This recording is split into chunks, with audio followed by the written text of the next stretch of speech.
My name is Delaney. So today I'll be doing the next assignment video, which is stitching and showing different ways of sewing. I'm going to be showing 4 ways, which is a running stitch, a basting stitch, a back stitch, and a blanket stitch. I'll be giving a little tips and pointers or information about the types of stitches as I go along, and I hope you enjoy the video.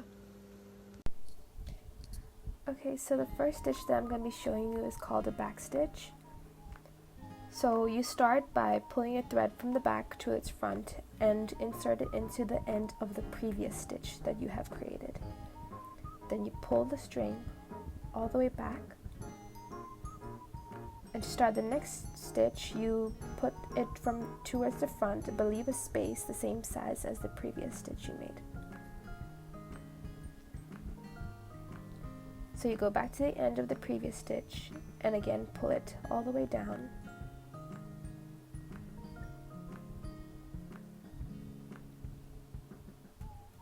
And then start the next stitch by going from the back to the front the same distance. Try to make it as equidistant as possible from each other. And that's basically how a back stitch works.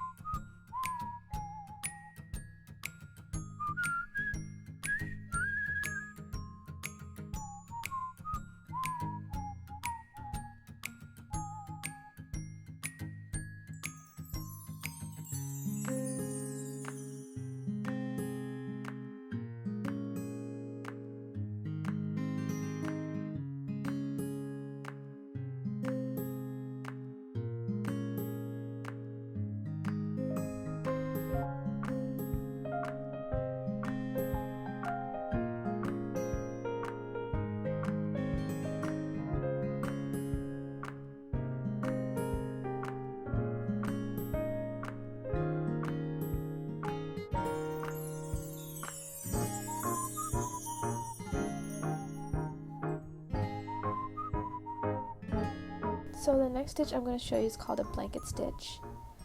It's not very hard. You're going to start by coming up from the bottom, and then you want to go diagonal. So go left, straight, and then go up. So you go diagonal, straight across, and you pull down until you're left with a little loop, and then put the needle back up in the same line as the bottom, and then you pull it through the loop. So like I said, you go diagonal, you pull it down until you're left with a little loop, and then you pull it back up in a straight line of the bottom and pull it through the loop, and you should be left with like an inverted L. So go diagonal again, then you pull it down until you're left with a small loop, then pull it back up from the bottom in the straight line of the bottom row, and then put it through the loop that you created, and it should have like an L shape.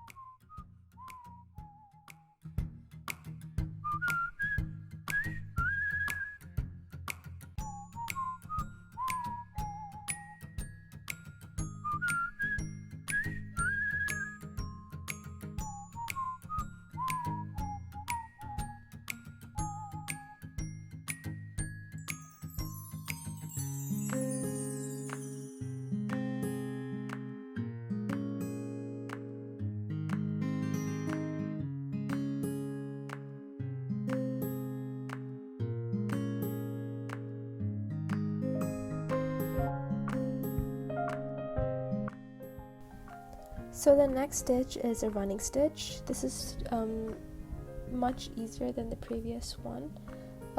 So you start by coming up again just so that the knot will be in the back and it will look a lot neater. The main goal in the stitch is to make sure that each dash or each stitch that you make is small and even, and you basically come up,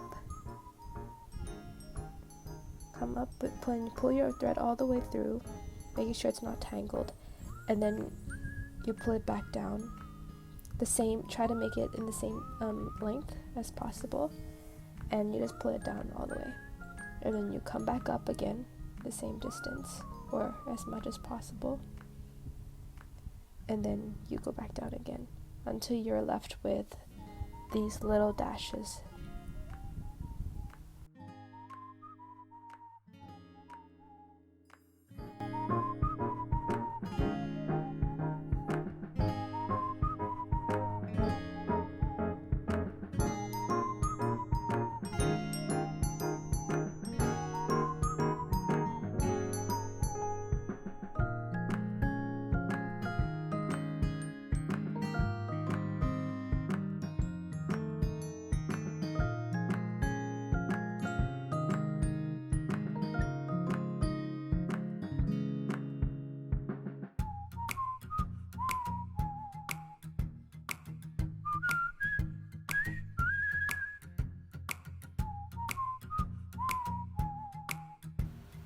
So the last stitch that I'm going to be showing you is a basting stitch. This is probably the easiest stitch. It uses the same concept as a running stitch, but it's a lot less precise and accurate, so you can just run through it and just go. Its main purpose is just to tie fabric together. So you use the same thing and go up and down, but keep the two ends of the thread untied, so you can just pull it out whenever you feel like untying the fabrics, basically.